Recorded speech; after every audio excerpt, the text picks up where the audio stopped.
Jumpa lagi pada episode Kurang Kerjaan. Kali ini, channel yang menyajikan ide-ide kurang kerjaan berdasarkan data dan fakta.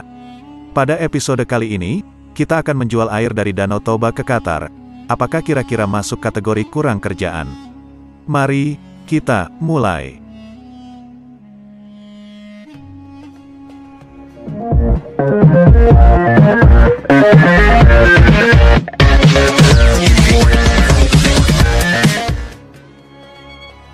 Qatar adalah negara yang sangat kaya yang rata-rata pendapatan penduduknya adalah 83 juta rupiah per bulan. 16 kali lipat rata-rata pendapatan penduduk Indonesia yang hanya 5,3 juta rupiah per bulan.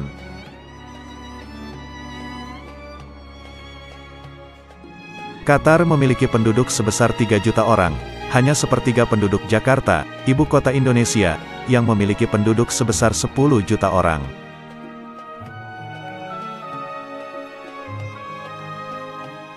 Qatar adalah negara kecil yang terletak di Timur Tengah, yang berbatasan langsung dengan Arab Saudi di barat dan selatan. Dan dikelilingi oleh Teluk Persia di utara, timur, barat dan tenggara. Qatar memiliki luas 11.000 km persegi, atau kira-kira sebesar Provinsi Gorontalo di bagian utara Pulau Sulawesi, di Indonesia bagian tengah. Atau kira-kira 17 kali luas Jakarta, ibu kota negara Indonesia.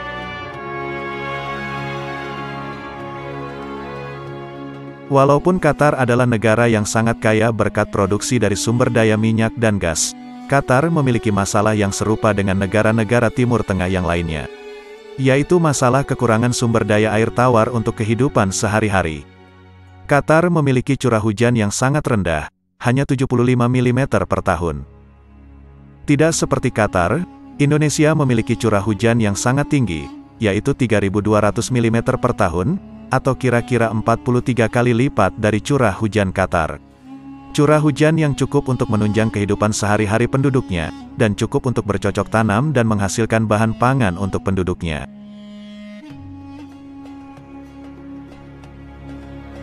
Curah hujan Indonesia yang tinggi, mengaliri sungai-sungai dan memenuhi danau-danau.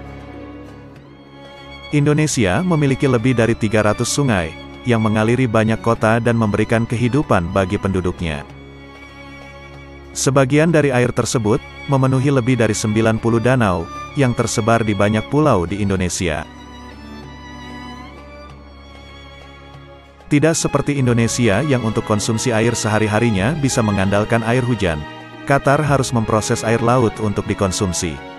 Qatar harus mengandalkan teknologi untuk membangun, mengoperasikan dan mengandalkan fasilitas desalinasi air laut untuk konsumsi sehari-harinya. Fasilitas desalinasi air laut menyediakan 99% konsumsi air bagi penduduk Qatar yang tinggal di perkotaan.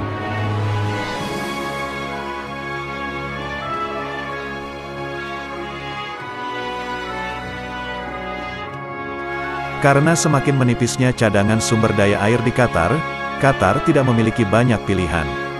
Qatar harus mengandalkan fasilitas desalinasi untuk memproses air laut yang asin untuk menghasilkan air tawar yang layak untuk dikonsumsi. Desalinasi air laut bisa dilakukan dengan menggunakan dua teknologi. Teknologi destilasi atau reverse osmosis untuk menghasilkan air tawar, atau bahkan mengkombinasikan dua teknologi tersebut. Destilasi adalah proses memanaskan air laut yang asin, dan kemudian mengumpulkan uap hasil pemanasan yang tawar, dan mendinginkannya kembali menjadi air tawar. Sedangkan reverse osmosis adalah proses menyaring garam dari air laut dengan menggunakan membran, dan menghasilkan air tawar yang tidak mengandung garam. Dan Qatar mengkombinasikan kedua teknologi tersebut dengan membakar minyak yang berlimpah, untuk memanaskan air laut dan mengumpulkan uapnya.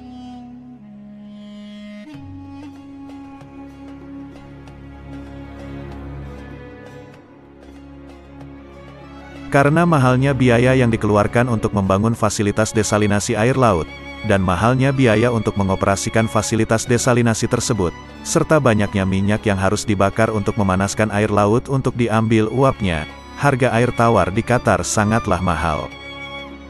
Biaya yang dikeluarkan untuk memproduksi 1 meter kubik air tawar adalah Rp25.000, ditambah dengan biaya distribusi sebesar Rp16.000, total harga yang harus dibayar penduduk Qatar untuk mendapatkan 1 meter kubik air tawar adalah sebesar Rp41.000. 7 kali lipat lebih mahal dari harga yang harus dibayar penduduk Indonesia kepada PDAM yang hanya Rp5.500.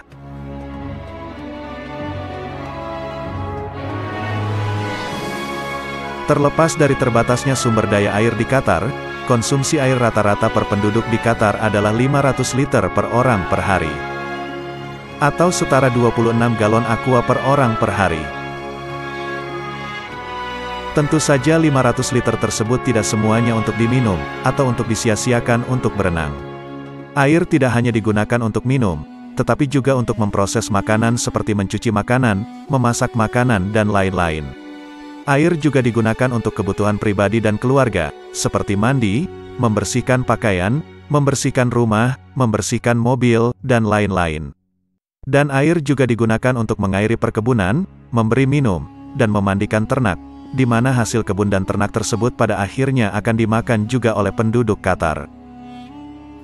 Namun demikian, konsumsi air per orang di Qatar sebesar 500 liter per orang per hari, memang terbilang tinggi terutama apabila dibandingkan dengan negara tetangga Arab Saudi, yang hanya mengkonsumsi 265 liter per orang per hari.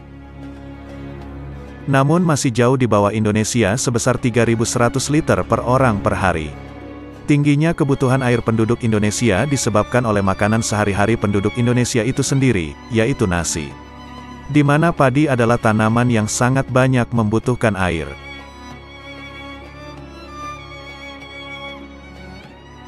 Bertolak belakang dengan Qatar yang terbatas sumber daya airnya, Indonesia adalah negara yang sangat kaya akan air. Salah satu danau air tawar terbesar yang ada di Indonesia adalah Danau Toba. Danau Toba memiliki volume air sebesar 240 km kubik, atau 240 triliun liter air. Danau Toba memiliki luas yang luar biasa, yaitu 1.130 km persegi, atau hampir 2 kali lipat luas Jakarta yang hanya 664 km persegi. Danau Toba memiliki jarak terjauh 100 km, atau hampir 2,5 kali lipat jarak terjauh di Jakarta yang hanya 38 km. Volume air sebesar 240 km kubik, atau 240 triliun liter, adalah volume air yang luar biasa banyak. Apabila seluruh air Danau Toba ditumpahkan semua ke Singapura, maka Singapura akan tenggelam sedalam 330 meter, dan akan menenggelamkan gedung tertinggi di Singapura yang hanya setinggi 290 meter.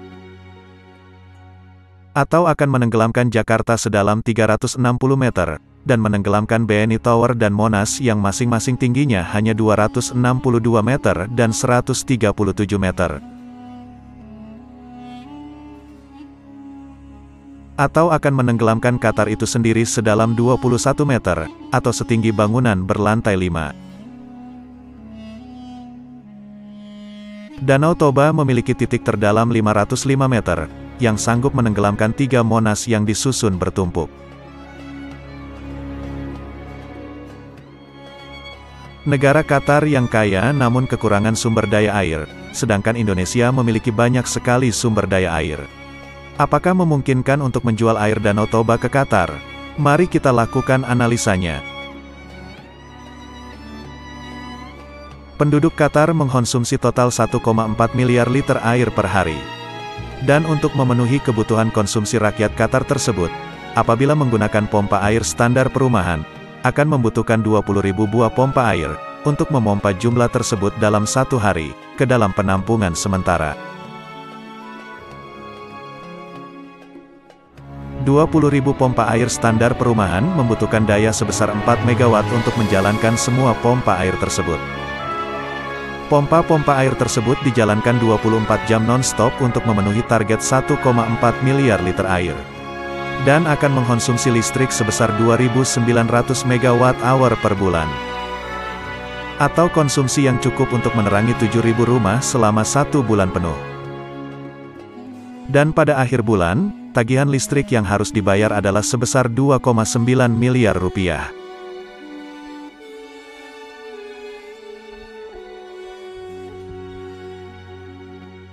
Air yang sudah siap di penampungan sementara, harus dibawa dari Balige ke Pelabuhan Sibolga yang berjarak 114 km, yang bisa ditempuh dalam 3 jam.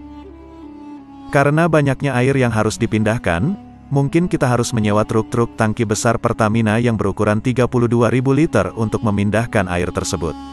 Dan tentu saja, truk-truk tangki tersebut harus terlebih dahulu dibersihkan dari minyak, agar bisa membawa air tawar yang kemudian dapat dikonsumsi oleh penduduk Qatar. Truk tangki yang perlu disewa adalah 43.000 buah. Total biaya transportasi yang harus dikeluarkan adalah sebesar 12 miliar rupiah per hari.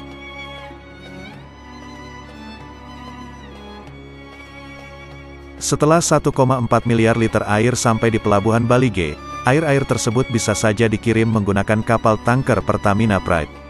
Kapal Pertamina Pride adalah kapal tanker terbesar milik Pertamina, yang sanggup menampung cairan sebanyak 2 juta barel, atau 318 juta liter. Namun sayangnya Pertamina hanya memiliki 1 buah kapal tanker besar tersebut, sedangkan kita membutuhkan 5 buah kapal tanker. Dan kita juga tidak ingin mengganggu distribusi BBM di Indonesia dengan mengirim kapal tanker tersebut ke Qatar. Sebagai alternatifnya, setelah air sampai di pelabuhan Balige, air-air tersebut harus dipindahkan ke kontainer-kontainer khusus kedap air, agar tidak bocor dan habis di perjalanan. Kontainer yang digunakan adalah kontainer besar berukuran 40 feet yang memiliki kapasitas 67 meter kubik. Dan jumlah kontainer yang dibutuhkan adalah 20.000 buah kontainer. 20.000 kontainer berukuran 40 feet membutuhkan kapal peti kemas berukuran 40.000 TEU, atau 20 feet equivalent unit. Namun, sayangnya tidak ada satupun kapal peti kemas di dunia ini yang memiliki ukuran 40.000 TEU. Kapal peti kemas terbesar yang ada di dunia adalah HMM Algeciras yang hanya berukuran 24.000 TEU. Dan untuk mengirimkan 20.000 kontainer, akan membutuhkan 2 buah kapal kontainer terbesar tersebut. Setelah semua kontainer air naik ke kapal, kontainer-kontainer tersebut akan menempuh perjalanan sejauh 6.000 km, dari Sibolga ke Doha di Qatar. Biaya transportasi laut yang dibutuhkan untuk mengirimkan 1,4 miliar liter air, dari Sibolga ke Doha di Qatar, adalah 401 miliar rupiah setiap harinya. Setelah menggabungkan biaya listrik, biaya transportasi darat, dan biaya transportasi laut, dan dengan mengabaikan biaya-biaya yang lain, harga air Danau Toba bisa dijual di Qatar, semurah-murahnya adalah Rp300.000 per meter kubik. 7 kali lipat lebih mahal, daripada air yang diproduksi oleh Qatar, dengan menggunakan teknologi desalinasi.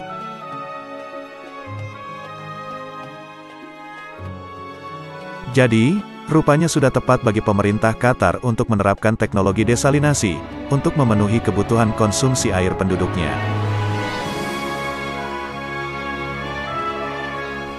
Biaya transportasi laut, dari pelabuhan Sibolga ke Qatar yang jauh jaraknya, menyumbang biaya paling besar apabila kita mau menjual air Danau Toba ke Qatar. Untuk saat ini menjual air Danau Toba ke Qatar, masih masuk ke dalam kategori, kurang kerjaan. Tapi itu semua adalah pendapat kami. Bagaimana dengan pendapat kamu? Apakah layak menjual air Danau Toba ke Qatar? Atau apakah sebaiknya menjual ke Singapura saja yang lebih dekat jaraknya? Tuliskan pendapat kamu di kolom komentar. Terima kasih sudah menonton, dan sampai jumpa lagi pada episode Kurang Kerjaan berikutnya.